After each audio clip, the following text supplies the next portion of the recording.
Cette guerre ainsi déclenchée oppose deux armées différentes à tout point de vue. Sur le plan des moyens militaires, le Mali a l'avantage de posséder près d'une centaine de chars et d'autoblindés, une aviation équipée en MiG-17 et MiG-21, plus des armements français acquis récemment par de nouveaux accords avec la France. Enfin, une infanterie en nombre de soldats supérieur à celle de l'armée burkinabé. Face à cette armada d'équipements lourds, le Burkina dispose d'un arsenal plutôt léger. Deux vieux avions, quelques automitrailleuses et des armes légères, un corps d'officiers très jeunes à cause de l'assainissement opéré dans l'armée par le capitaine Sankara, une infanterie faite de commandos pour la plupart. C'est le combat entre David et Goliath. Sur le terrain, le Mali choisit des attaques contre les objectifs civils. L'infanterie malienne évitera, chaque fois qu'elle le pouvait, un affrontement rapproché avec les soldats burkinabés. Elle pilonne le village à distance pour tenter de s'infiltrer et de prendre position en territoire burkinabé. En fait, la guerre ne se limite pas à la zone frontalière, objet de litige.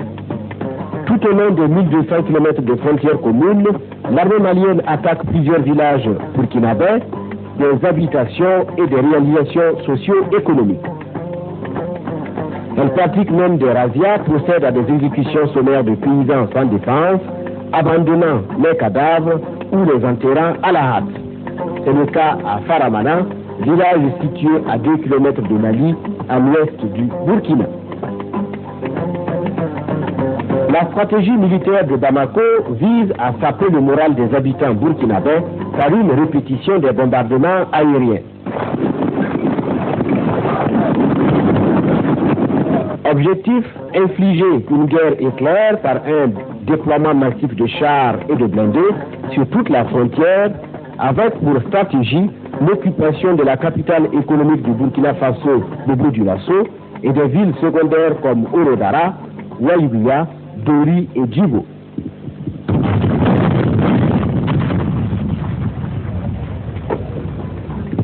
Avec le rapport des forces en présence, les autorités maliennes étaient assurées de faire une balade militaire en territoire burkinabé, une promenade de santé en quelque sorte.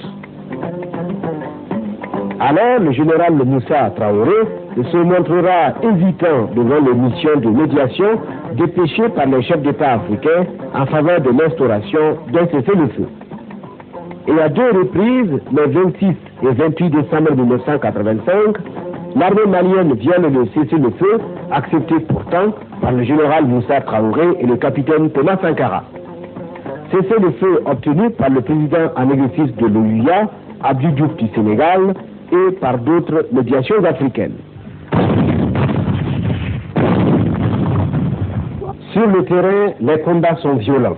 Le 26 décembre, ripostant au bombardement aérien des populations civiles du Nord, la DCA endommage un appareil de l'armée malienne au-dessus de Ouaïbia qui échouera dans un atterrissage forcé peu de temps après en territoire malien.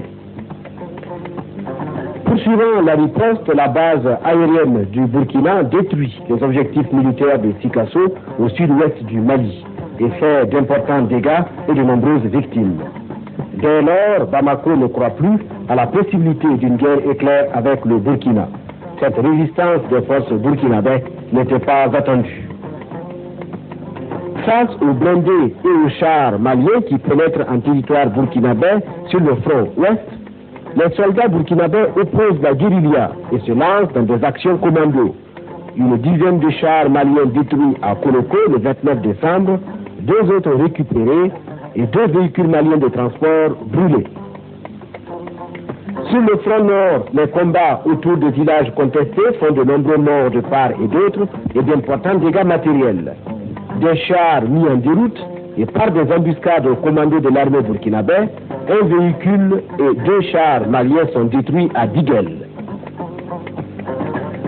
Les forces burkinabées pénètrent en territoire malien et y détruisent les objectifs militaires à Zégouan, Benena et Ouanian et prennent les localités maliennes de Kian, Boura, Gonama le 29 décembre, avant de se replier après le cessez-le-feu du 30 décembre.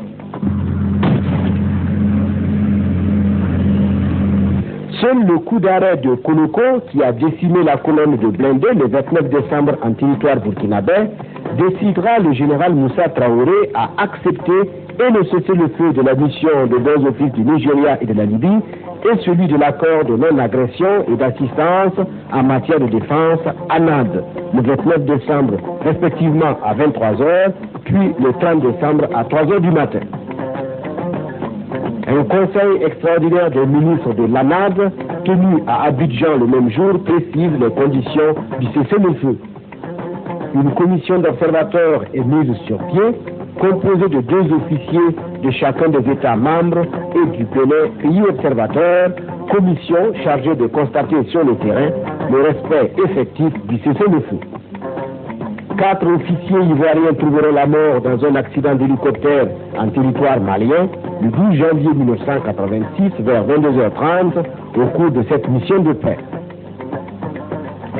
5 jours plus tard, à Yamoussoukro, en Côte d'Ivoire, autour du président Houphouët-Boigny, se tient la conférence extraordinaire des chefs d'État réunissant, outre les présidents Sankara et Moussa Traoré du Burkina et du Mali, ceux de Mauritanie, du Togo, du Niger, du Sénégal et du Bénin, pays observateurs. Les chefs d'État décident du retrait des troupes maliennes et burkinabés des zones du conflit. C'est la voie de la paix apparemment définitive entre les 2 pays belligérants. La Cour internationale de justice, quelques jours auparavant, saisie dès le déclenchement des hostilités par le président burkinabé en vue d'une solution provisoire, avait prononcé un arrêt dit mesures conservatoires, invitant les 2 parties à opérer le retrait de leurs armées de la zone frontalière contestée. Une ligne de démarcation sera tracée dans la dite zone et cette ligne constituera une frontière provisoire en attendant l'arrêt définitif de la Cour internationale de la Haye. Voilà pour les faits qui ont jalonné cette guerre de Noël entre les 2 pays réputés pour être parmi les plus pauvres du monde. Dans ces conditions d'extrême pauvreté, lequel des 2 pays peut se vanter d'avoir gagné la guerre? L'armée malienne occupe les villages contestés et renforce ses positions dans cette zone à l'intérieur du territoire burkinabé, après le départ des forces armées burkinabées ordonné par le capitaine Sankara. L'armée malienne s'y implante à partir du 30 décembre. En fait, les autorités de Bamako n'ont pas atteint par cette guerre l'objectif recherché. Les autorités militaires de Bamako avaient pour objectif, sur le front nord, d'occuper les villages contestés dans la région de l'Agachère, située ici, puis de faire une pénétration à l'intérieur du territoire burkinabé. À 2 niveaux, ici, pour progresser et occuper la ville de Djibo et de Dori, et sur ce front, occuper la ville de Wangouya qui se trouve ici, et dans le même temps, les troupes maliennes occuperaient toute cette partie de la frontière avec le Mali, soit une distance de 1200 km environ, qui les conduirait jusqu'à la frontière ouest avec le Mali. Sur le front ouest, les Maliens vont progresser à 2 niveaux, passer par Koloko, se diriger vers Eredara, dans le but d'assaillir la ville Bobo-Dioulasso. Dans le même temps, une autre colonne de chars passe par Saramana pour progresser en direction de Faux, et là encore pour déboucher sur Bobo-Dioulasso qui serait alors prise en tenaille. En conclusion, les militaires de Bamako voulaient occuper une partie du territoire burkinabé que nous voyons ici, limitée par cette ligne bleue. Échec donc de la stratégie militaire des généraux maliens. La résistance des forces armées burkinabées s'est avérée implacable sur tous les fronts, où de nombreux chars et blindés maliens entrés en territoire burkinabé ont été détruits avec leurs occupants, souvent après de violents combats.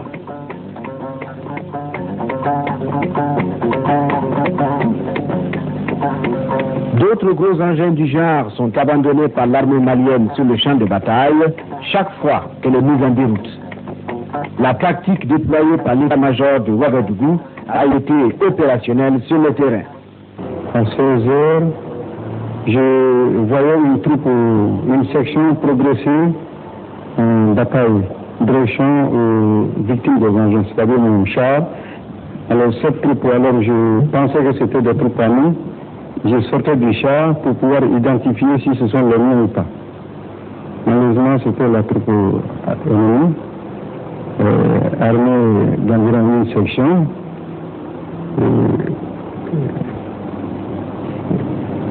Qui ont commencé à tirer auprès du char. Alors, à 1 mètre, pas plus d'1 mètre, je me levais donc avec mon PM à la bretelle. Je me recommandais de glisser une larme. Ainsi, j'ai été capturé à 16 heures.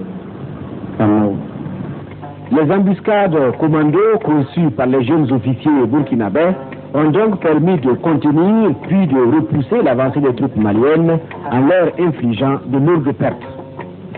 Malgré tout, le bilan de la guerre reste énigmatique. Les autorités maliennes annoncent 7 ou 11 morts au total selon les déclarations et au Burkina Faso, le bilan officiel fait état de 48 morts ou disparus, 20 militaires et 28 civils.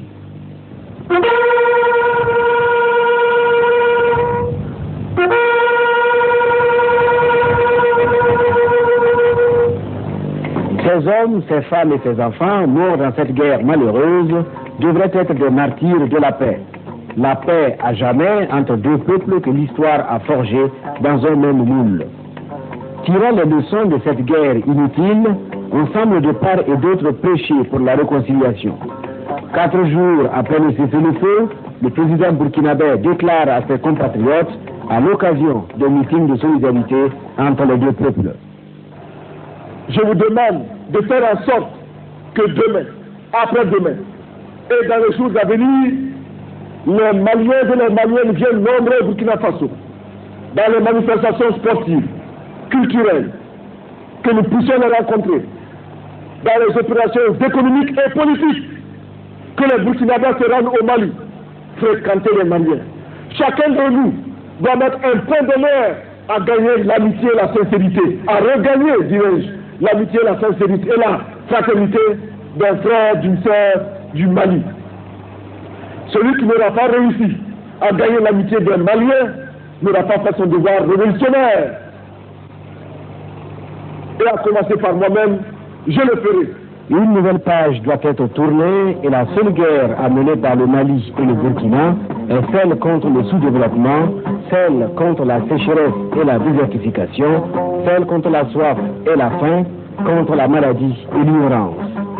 La paix est un facteur de développement et les deux pays en ont bien besoin pour construire harmonieusement leur avenir.